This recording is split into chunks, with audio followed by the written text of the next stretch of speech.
Hello दोस्तों, नमस्कार। स्वागत है एक बार फिर से आपके अपने प्रिय चैनल पर। दोस्तों, अभी की जो सबसे बड़ी और एक्सक्लूसिव खबर आ रही है, जहां पर रिपब्लिक डे के परेड में स्टंट दिखाएंगे 42 विमान, जहां दुनिया देखेगी राफेल का दम। 26 जनवरी पर राफेल स्टंट दिखाने वाला है दोस्तों, जहां पूरी दुनिया में मचने वाला है हाहाकार। चाइना पाकिस्तान में इसको लेकर मच गया है घमासान। बताएंगे पूरी बात क्या है दोस्तों। उससे आगे बताएंगे जहां पाकिस्तान को बड़ा झटका, मलेशिया में PIA का प्लेन जब्त होने के बाद US और पेरिस में होटल भी अटैच कर लिए गए हैं दोस्तों। बताएंगे पूरी खबर। उससे आगे आपको बताएंगे जहां अमेरिकी संसद भवन कैपिटल बिल्डिंग बंद कर दिया गया है दोस्तों। जो बाइडेन की शपथ से पहले खतरे की है आशंका। बताएंगे पूरी बात। उससे आगे बताएंगे आपको जहां पर इंडिया चाइना रिलेशन को लेकर खबर, जहां अरुणाचल सीमा पर चीन ने बसाया है गांव, जिसको लेकर हमारी भारतीय संस्था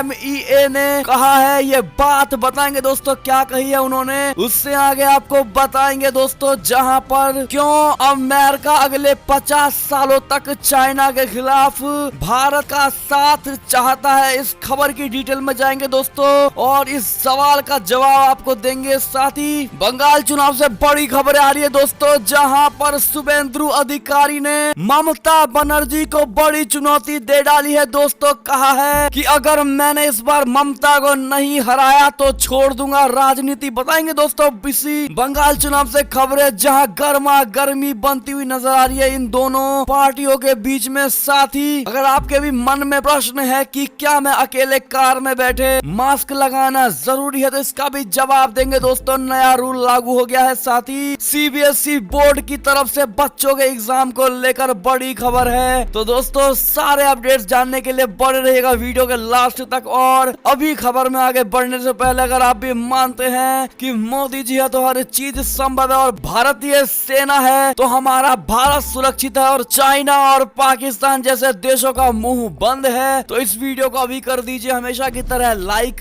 चैनल को कर दीजिए सब्सक्राइब, बेल आइकन दबाइए, साथ ही कमेंट बॉक्स में लिख दीजिएगा जय हिंद। जी हाँ दोस्तों, तब चलते पहली और सबसे बड़ी एक्सक्लूसिव खबर की तरफ, जहां रिपब्लिक डे परेड पर स्टंट दिखाएंगे 42 विमान, दुनिया देखेगी राफेल का दम। बता दें आपको, भारतीय वायुसेना में हाल ही में शामिल राफेल लड़ाकू विमान 26 जनवरी को भारत की गणतंत्र दिवस परेड में शामिल होगा और फ्लाई पास्ट का समापन इस विमान के वर्टिकल चार्ली फॉर्मेशन में उड़ान भरने से होगा। ये जानकारी भारतीय वायुसेना ने सोमवार को दे डाली है। वर्टिकल चार्ली फॉर्मेशन में विमान कम ऊंचाई पर उड़ान भरता है, सीधे ऊपर जाता है और उसके बाद कलाबाजी दिखाते हुए एक ऊंचाई पर स्थिर हो जाता है दोस्तों।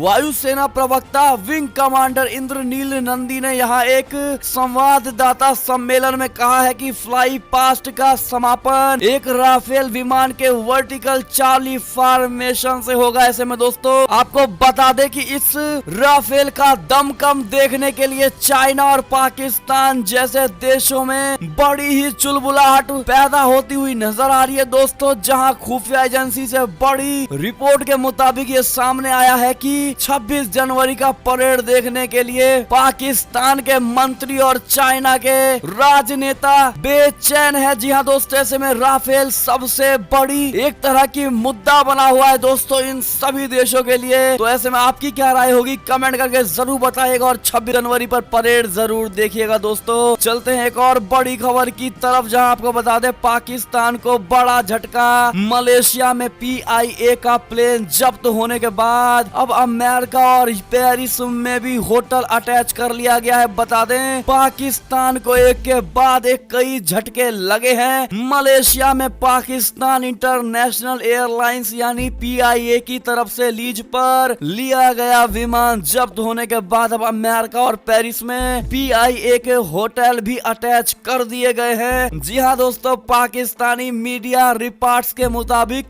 न्यूयॉर्क में रूसवेल्ट होटल और पेरिस में स्क्राइब होटल अटैच किए गए हैं। अंतरराष्ट्रीय मध्यस्थता मामलों के चलते पाकिस्तान इन होटलों को बेच नहीं सकता है। ब्रिटेन की हाई कोर्ट ने पाकिस्तान पाकिस्तान उच्चायोग के खाते से $28.5 मिलियन रकम ट्रांसफर करने के आदेश दिए हैं। दोस्तों, ये कार्यवाही पाकिस्तान की तरफ से कर्ज ना चुकाए जाने के बाद की गई है, जिसके बाद पाकिस्तान सरकार ने दूतावासों को विदेशी बैंक खातों में न्यूनतम फंड रखने के आदेश दिए हैं। इससे पहले मलेशिया में पाकिस्तान इंटरनेशनल एयरलाइन के बोइंग 777 प्लेन को जब्त कर लिया गया था। इस दौरान प्लेन में 172 पैसेंजर सवार थे। पाकिस्तान के दूसरे लीज पर लिए गए दूसरे विमान को भी सीज करने के आदेश दे दिए गए हैं। दोस्तों, ऐसे में बताया ये जा रहा है कि PIA के विमान और होटलों पर कार्यवाही के बाद पाकिस्तान ने विदेशों में अपनी संपत्ति बचाने के लिए पूरी ताकत झोंक डाली है। पाकिस्तान इंटरनेशनल एयरलाइन की तरफ से जारी किए गए प्रेस रिलीज में कहा गया है कि एयरलाइन प्रबंधन मलेशिया की अदालत में PIA एयरक्राफ्ट को रिलीज कराने के लिए तत्काल सुनवाई के लिए कदम उठा रहा है। ऐसे में हर तरफ से पाकिस्तान को झटकों पर झटका लगता हुआ नजर आ रहा है। दोस्तों, इस पर आपकी क्या राय होगी और आप किस प्रकार से कमेंट करके पाकिस्तान को झटका देंगे, कमेंट करके जरूर बताइएगा। दोस्तों, चलते हैं एक और खबर की तरफ, जहां पर अमेरिकी संसद भवन कैपिटल बिल्डिंग बंद हो गई है। जो बाइडेन की शपथ से पहले खतरे की आशंका बता दें, अमेरिकी संसद भवन कैपिटल बिल्डिंग को अचानक बंद करना पड़ा है। कैपिटल बिल्डिंग को अज्ञात खतरे के चलते बंद किया गया है। वॉशिंगटन DC में चेक पॉइंट के पास नेशनल गार्ड के जवानों ने को तैनात कर दिया गया है। समाचार एजेंसी AFP न्यूज के मुताबिक वॉशिंगटन DC में ये हलचल तब देखने को मिली है जब 2 दिन बाद 20 जनवरी को जो बाइडेन राष्ट्रपति पद की शपथ लेने वाले हैं। डोनाल्ड ट्रंप के समर्थकों की हिंसा के बाद से आसपास के इलाकों में सुरक्षा बंदोबस्त कड़े कर दिए गए हैं। शहर में हजारों की संख्या में सुरक्षा बलों को तैनात कर दिया गया है। जी हाँ दोस्तों, ऐसे में एक और खबर की बात करें तो अरुणाचल सीमा पर चीन ने बसाया गांव। MEA बोला हर स्थिति पर है हमारी पैनी नजर। बता दे, भारत का पड़ोसी मुल्क चीन अपनी ओछी हरकतों से बाज नहीं आ रहा। ऐसी रिपोर्ट सामने आ रही थी कि चीन भारत से लगी सीमा पर कुछ निर्माण कार्य कर रहा है। विदेश मंत्रालय ने सोमवार को कहा कि उसने भारत के साथ सीमावर्ती क्षेत्रों में चीन के निर्माण कार्य को लेकर हालिया रिपोर्ट देखी और सरकार उस पर पैनी नजर बनाए हुए है। बता दें कि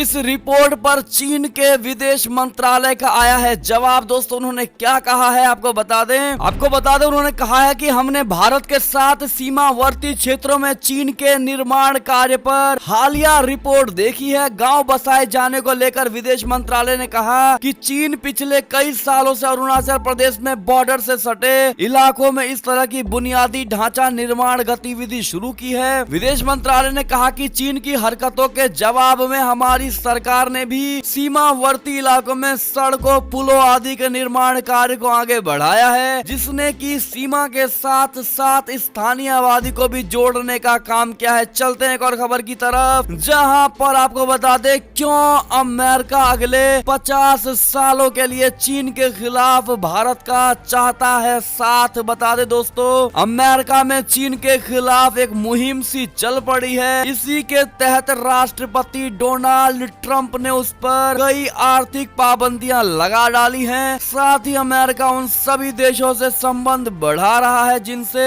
चीन का तनाव रहा है। भारत इनमें सबसे ऊपर है। हाल ही में एक रिपोर्ट पर खुलकर चर्चा हो रही है जिसमें अमेरिका भारत को अगले 50 सालों से के लिए चीन के खिलाफ मुहिम में अपना साथ चाहता है। जी हाँ दोस्तों, साल 2020 के अक्टूबर अमेरिका में राष्ट्रपति चुनाव सिर पर थे, लेकिन वो समय भी राष्ट्रपति ट्रंप को भारत के साथ एक डील करने से नहीं रोक सका दोस्तों, जो चाइना के खिलाफ था। बता दे, basic exchange and cooperation agreement यानी BECA नाम से इस डील को अमेरिका और भारत के चीन को कमजोर करने की दिशा में काफी अहम डील माना जा रहा है। ऐसे में अमेरिका भारत का अगले 50 सालों तक साथ चाहता है, वो भी चाइना के खिलाफ। क्या दोस्तों भारत साथ देगा अमेरिका का चाइना के खिलाफ? अगर आप भी कहते हैं हाँ, तो राय जरूर दीजिएगा दोस्तों कमेंट करके। कारण के साथ में एक और खबर की अगर बात करें तो भारत ने ईरान के चाहबार पोर्ट के लिए 2 मोबाइल हार्बर क्रेन की सप्लाई दे डाली वाली है। जी हाँ दोस्तों, भारत ने ईरान के चाबहार बंदरगाह के लिए 2 मोबाइल हार्बर क्रेन यानी MHC सप्लाई किए हैं। देश के बंदरगाह, जहाज रानी व भूमिगत जलमार्ग मंत्रालय ने 6 MHC की सप्लाई के लिए ईरान से $2.5 करोड़ का कॉन्ट्रैक्ट लिया है। उसी के तहत 2 क्रेन की सप्लाई की गई है। जी हाँ दोस्तों, आपको बता दें कि ईरान के चाबहार बंदरगाह का विकास भारत के सहयोग से किया गया है। यहाँ से गत दिनों ईरानी उत्पादों से भरा एक मालवाहक जहाज थाईलैंड के लिए रवाना हुआ। एक और खबर की बात करें तो नवाज ने प्रधानमंत्री इमरान खान को बताया है बड़ा अपराधी। बता दें, प्रधानमंत्री इमरान खान की पार्टी PTI को मिले विदेशी चंदे का मामला पाकिस्तान की राजनीति में तूल पकड़ता जा रहा है। विपक्षी पार्टियां प्रधानमंत्री पर हमलावर हो रही है। इस सियासी घमासान के बीच लंदन में निर्वासन का जीवन बिता रहे पूर्व प्रधानमंत्री नवाज शरीफ ने इमरान खान पर तीखा हमला बोला है। दोस्तों, PML सुप्रीमो नवाज शरीफ ने प्रधानमंत्री इमरान खान को अपराधी बताते हुए उनके खिलाफ कार्यवाही नहीं करने पर चुनाव आयोग पर सवाल उठाया है। नवाज ने सत्ताधारी PTI को मिले विदेशी चंदे की जिम्मेदारी दूसरों पर डालने की प्रधानमंत्री की आलोचना की है। दोस्तों, उन्होंने चुनाव आयोग से पूछा कि आखिर वो इस मामले में इमरान के खिलाफ कार्रवाई क्यों नहीं कर रहा है। जी हाँ दोस्तों, ऐसे में आपकी क्या राय दोस्तों, क्या नवाज शरीफ की बात पूरी तरह सही है, हाँ या ना? क्या आप इनकी बात का समर्थन करते हैं? दोस्तों, क्या पाकिस्तानी चुनाव आयोग को इमरान खान के खिलाफ एक्शन लेना चाहिए? क्या कहते हैं आप लोग, कमेंट करके जरूर बताइएगा। दोस्तों, चलते हैं एक और खबर की ओर, जहां जोधपुर में दिखेगा राफेल का दम।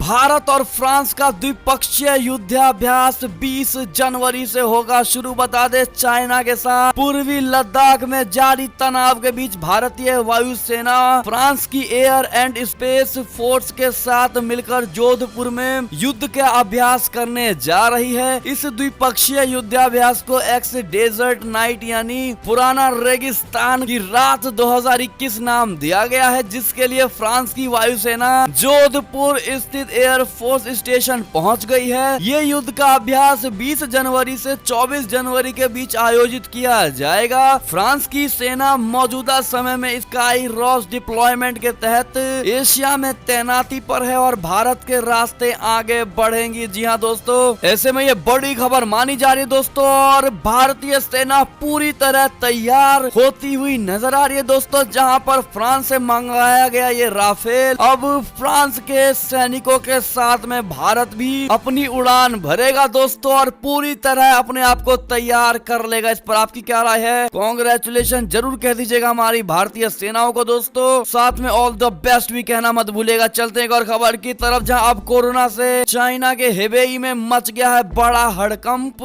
शादी, अंतिम संस्कार जैसे कार्यक्रमों पर लगा दी गई है पाबंदी। भारतीय दूतावास में भी सतर्कता बरतने की बात कही गई है। जी हाँ दोस्तों, चलते हैं एक और खबर की तरफ, जहां सिंधु देश की मांग को लेकर पाकिस्तान में प्रधानमंत्री नरेंद्र मोदी की तस्वीर को लेकर इमरान सरकार के खिलाफ बड़ा प्रदर्शन हुआ है। दोस्तों, बता दें, पाकिस्तान में सिंध प्रांत को चीन के हाथों बेचने का विरोध कर रहे लोगों ने अलग अलग सिंधु देश बनाने की मांग को लेकर सान कस्बे में बड़ी रैली निकाल डाली। इस रैली में शामिल लोगों ने भारत के प्रधानमंत्री नरेंद्र मोदी और दुनिया के अन्य नेताओं की तस्वीर हाथ में लेकर सिंधु देश बनाने में मदद की गुजारिश की है। इस दौरान प्रदर्शनकारियों ने आजादी के समर्थन में भी नारे लगाए हैं। समाचार एजेंसी ANI के मुताबिक ये रैली रविवार को सान कस्बे में निकाली गई। इस दौरान प्रदर्शन कर रहे लोगों ने अलग अलग सिंधु देश बनाने में प्रधानमंत्री नरेंद्र मोदी जी और विश्व के अन्य नेताओं से हस्तक्षेप की मांग की है। आपको बता दें कि सिंध प्रांत के साथ इमरान सरकार काफी ज्यादती कर रही है दोस्तों। यही नहीं, सिंध की जमीन को जबरन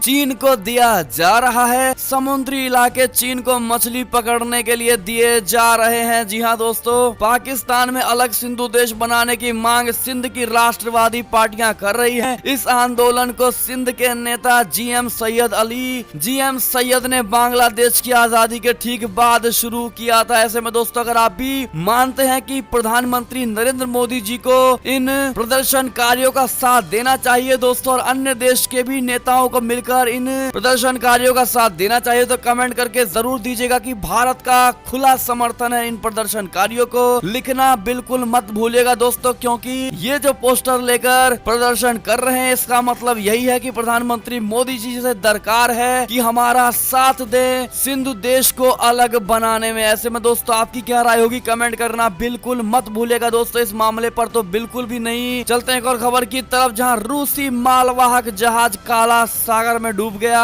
13 लोगों को बचा लिया गया दोस्तों, जिसमें से 2 लोगों की हो गई है मौत। चलते हैं एक और खबर की तरफ, जहां पर पूर्वी चीन सागर में चीनी जहाजों ने फिर कर दी है घुसपैठ। जापान ने जताई है इसको लेकर कड़ी आपत्ति। बता दे जापान ने पूर्वी चीन सागर के विवादित द्वीपों पर उसकी ओर बढ़ती गतिविधियों को लेकर फिर विरोध दर्ज कराया है। पूर्वी चीन सागर में विवादित द्वीपों के पास चीनी जहाज की घुसपैठ के बाद जापान ने बीजिंग के समक्ष कड़ी आपत्ति जताई है। टोक्यो ने कहा है कि चीन के तट रक्षक जहाजों को पूर्वी चीन सागर में निर्जन आइलैंड सेनकाकू द्वीप के पास बार बार घुसपैठ करते देखा जा रहा है। जापान सरकार के प्रवक्ता कात्सुनोबु कातो ने बताया है कि एक चीनी तट रक्षक जहाज ने शुक्रवार सुबह जापान के क्षेत्रीय जल में प्रवेश किया और एक जापानी मछली पकड़ने की नाव से संपर्क करने की कोशिश की है। ऐसे में आपको बता दे जापान पूरी तरह से नाराज है दोस्तों, बड़ी आपत्ति जताई है और चाइना पर से कभी भी भरोसा करने का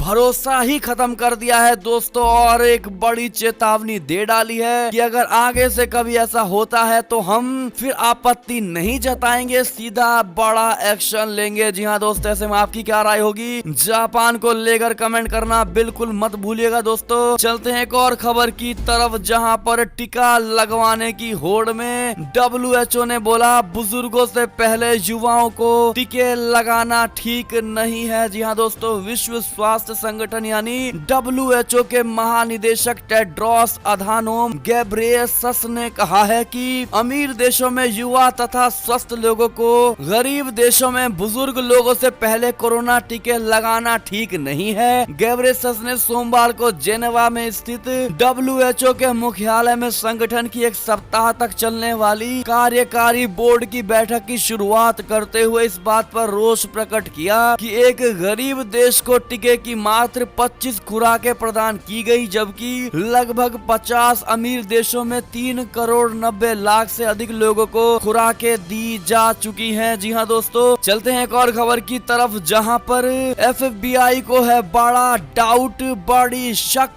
ट्रंप समर्थक उग्रवादियों को विदेश से मिला है पैसा, बिटकॉइन के जरिए हुआ है ये बड़ा लेन देन। जी हाँ दोस्तों, सही सुना आपने। बता दें आपको, इस खबर ने अमेरिका में सनसनी फैला दी है कि डोनाल्ड ट्रंप समर्थक धूर दक्षिणपंथी गुटों की पैठ अमेरिका के प्रमुख सुरक्षा बल नेशनल गार्ड्स के अंदर तक हो गई है। सोमवार सुबह यानी भारतीय समय के अनुसार समाचार एजेंसी AP ने यह खबर दे डाली है कि फेडरल ब्यूरो ऑफ इन्वेस्टिगेशन यानी FBI ने आशंका जताई है कि निर्वाचित राष्ट्रपति जो बाइडेन के शपथ ग्रहण के दौरान अंदर हॉल में हमला हो सकता है। AP के मुताबिक इस शक के आधार पर FBI ने तैनात किए जा रहे नेशनल गार्ड्स के सभी जवानों की पूरी पड़ताल शुरू कर दी है। जो बाइडेन के शपथ ग्रहण समारोह के लिए अलग अलग राज्यों से नेशनल गार्ड्स के 25,000 जवानों को वॉशिंगटन बुला लिया गया है। जी हाँ दोस्तों, चलते हैं एक और खबर की तरफ, जहां पर आपको बता दें कि CRPF और DRDO ने बना ली है मिलकर बाइक एम्बुलेंस।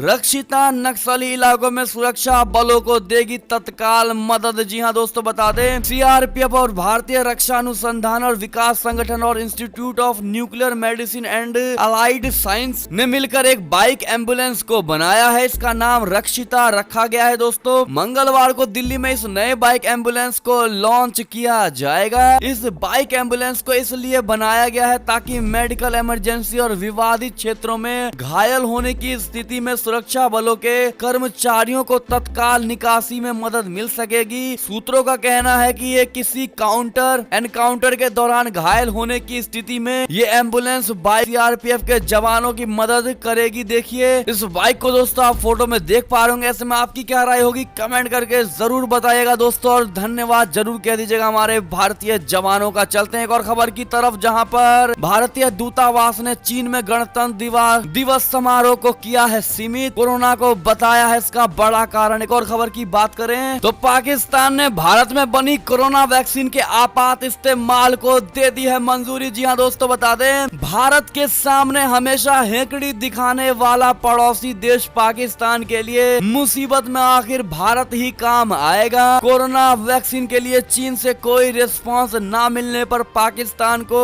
भारत की याद आई है दोस्तों, और तनावपूर्ण रिश्तों के बावजूद भी पाकिस्तान के रेगुलेटरी अथॉरिटी ने भारत में बनी Oxford AstraZeneca corona virus vaccine के आपातकालीन इस्तेमाल की मंजूरी दे डाली है दोस्तों। पाकिस्तान अपनी 20% आबादी के लिए ये वैक्सीन भारत के साथ द्विपक्षीय समझौते के तहत नहीं बल्कि कोवैक्स योजना के तहत हासिल करेगा। जी हाँ दोस्तों, ऐसे में आपकी क्या राय होगी जरूर बताइएगा दोस्तों। जो भारत की हमेशा आलोचना करता रहा है, भारत से हमेशा दुश्मनी लेता रहा है दोस्तों, और अब मुश्किल घड़ी में भारत ही इसका सहारा बनता हुआ नजर आ रहा है। ऐसे में आपकी राय हमें जरूर चाहिए दोस्तों, तो कमेंट करना बिल्कुल मत भूलेगा। चलते हैं एक और खबर की तरफ, जहां पर बंगाल से बड़ी खबर आ रही है। शुभेंदु अधिकारी ने कहा नंदीग्राम में ममता को नहीं हराया तो छोड़ दूंगा राजनीति। जी हाँ दोस्तों, पश्चिम बंगाल में सियासी लड़ाई तेज होती नजर आ रही है। राज्य की मुख्यमंत्री और तृणमूल कांग्रेस की प्रमुख ममता बनर्जी ने नंदीग्राम से विधानसभा चुनाव लड़ने का ऐलान कर डाला, तो अब बीजेपी का दामन थाम चुके शुभेंदु अधिकारी ने ताल ठोक कर कहा है कि अगर उन्होंने नंदीग्राम में ममता बनर्जी को नहीं हराया तो वो राजनीति छोड़ देंगे। जी हाँ दोस्तों, ऐसे में आपकी क्या राय होगी दोस्तों बंगाल चुनाव को लेकर? आपको क्या लगता है दोस्तों, क्या बंगाल में इस बार बदलाव होगा दोस्तों? क्या बीजेपी की सरकार पूरे बंगाल में आएगी? क्या मानना है आपका कमेंट करके जरूर बताइएगा दोस्तों। देखते हैं हमारे देश के लोगों का बंगाल चुनाव को लेकर क्या सोच है, बताइएगा जरूर दोस्तों। एक और खबर की बात करें तो मुंबई में प्राइवेट कार में मास्क पहनना अब जरूरी नहीं है दोस्तों, अब नहीं कटेगा आपका चालान। जी हाँ दोस्तों, अभी मुंबई के लिए ये नया रूल आया है। मुंबई महानगर पालिका ने लोगों को बड़ी राहत दे डाली है दोस्तों। बीएमसी ने निजी गाड़ी में बैठे लोगों के लिए मास्क की अनिवार्यता को खत्म कर दिया है, यानी अब प्राइवेट गाड़ी में अगर कोई शख्स बिना मास्क पहने हुए बैठा है तो उस पर कोई जुर्माना नहीं लगेगा। ऐसे में दोस्तों अगर ये रूल आगे भी अन्य राज्यों के लिए आएगा तो हम आपको सबसे पहले बताएंगे। साथ ही एक और खबर की बात करें तो सीबीएसई बोर्ड एग्जाम 2021 की बड़ी लेटेस्ट खबर, जहां सीबीएसई की 10वीं 12वीं बोर्ड की परीक्षा को लेकर शिक्षा मंत्री ने बड़ा अपडेट दिया है दोस्तों। बता दें आपको सीबीएसई की 10वीं 12वीं की बोर्ड परीक्षा 4 मई से शुरू होगी और 10 जून तक चलेगी। इसके साथ साथ प्रैक्टिकल परीक्षाएं 1 मार्च से शुरू होंगी। शिक्षा मंत्री ने हाल ही में बोर्ड परीक्षा की तारीखों का ऐलान कर डाला है। शिक्षा मंत्री रमेश पोखरियाल ने सोमवार को कहा कि छात्रों को केवल अपने सीबीएसई बोर्ड परीक्षा और सीबीएसई बोर्ड के पाठ्यक्रम 2021 पर आधारित अन्य परीक्षाओं के लिए संशोधित पाठ्यक्रम का अध्ययन करना होगा। जेडब्ल्यू और एनडब्ल्यूटी जैसी प्रतियोगी परीक्षाओं में भी केवल उसी भाग से पूछे जाएंगे। ऐसे में दोस्तों अगर आपके भी बच्चे या फिर आप लोग 10वीं और 12वीं में पढ़ने वाले हैं तो इनको जरूर बता दीजिएगा दोस्तों, और अगर आप खुद 10वीं 12वीं में पढ़ते हैं तो आपके लिए बड़ी खबर मानी जा रही है। ऐसे में आपकी क्या राय होगी जरूर बताइएगा। और ये थी अब तक की सारी बड़ी खबरें। आपको हमारी खबरें कैसी लगी? आशा करता हूँ बहुत अच्छी लगी होगी दोस्तों। अगर तनिक भी अच्छी लगी है, जरा भी अच्छी लगी है, तो इस वीडियो को हमेशा की तरह अपने भाई बंधुओं में व्हाट्सएप, फेसबुक, ट्विटर के जरिए पूरे भारत में शेयर कर